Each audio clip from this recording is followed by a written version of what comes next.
কিন্তু এটাকে বলা হয় সেমি ওয়াইফ। এটা হচ্ছে সেমি ওয়াইফের স্ট্যাটাস নিয়ে তারা থাকবে, এবং যেই মুসলিম সৈনিকের আন্ডারে যেই দাসী থাকবে তার সাথে অন্য কেউ স্ত্রী সুলভ আচরণ করতে পারবে না, শুধুমাত্র কেবলমাত্র সেই স্ত্রী সুলভ আচরণ করতে পারবে। হাদিসের আলোকে এই দাসীর প্রথা হচ্ছে চারটা। একটা হচ্ছে কিন, মোকাতাব, মোদাব্বার, উম্মেওয়ালা। কিন হচ্ছে জেনারেল দাস দাসী।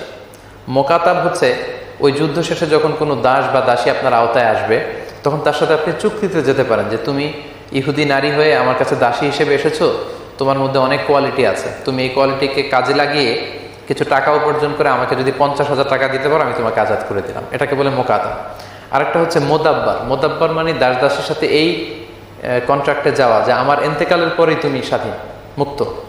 আরেকটা হচ্ছে উম্মেওয়ালাদ, সেটা হচ্ছে আমার একটা সন্তান তুমি তোমার গর্ভে ধারণ করো, এই সন্তান ভূমিষ্ঠ হওয়ার পরেই তুমি মুক্ত। এভাবে দাস দাসী মুক্ত করার ব্যাপারে ইসলাম আমাদেরকে সবসময় উৎসাহিত করেছে।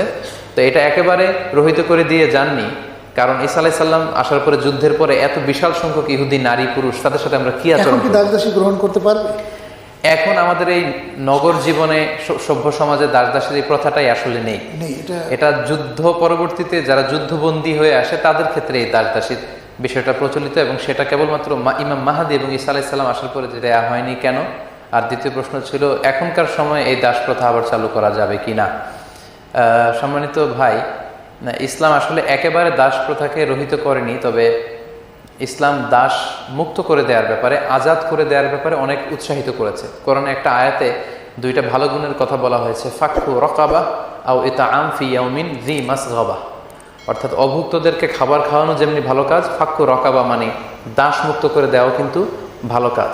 আমরা বিভিন্ন জিনিসের কাফারার কথা জানি, যেমন সিয়ামের কাফারার কথা জানি, মানতের কাফারার কথা জানি। সেক্ষেত্রে বলা আছে যে 10টি রোজা রাখা হচ্ছে কাফারা, না পারলে 10 জনকে ড্রেস কিনে দেয়া হচ্ছে কাফারা, অথবা না পারলে একজনকে আজাদ করে দেয়া।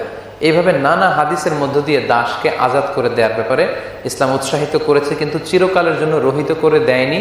ফর এ ভেরি ইম্পর্টেন্ট, যুদ্ধবন্দীদের সাথে ভালো আচরণ করতে বলেছে, দাসদের সাথে ভালো আচরণ করতে বলেছে। ইহুদি খ্রিস্টান পুরুষরা যখন যুদ্ধে নিহত হবে তাদের বিশাল সংখ্যক নারীরা কিন্তু তখন থেকে যাবে, সেটা ঈসা আলাইহিস সালাম মুমিন পুরুষদের মধ্যে বন্টন করবেন এবং তারা আমাদের দাসী হিসেবে থাকবে।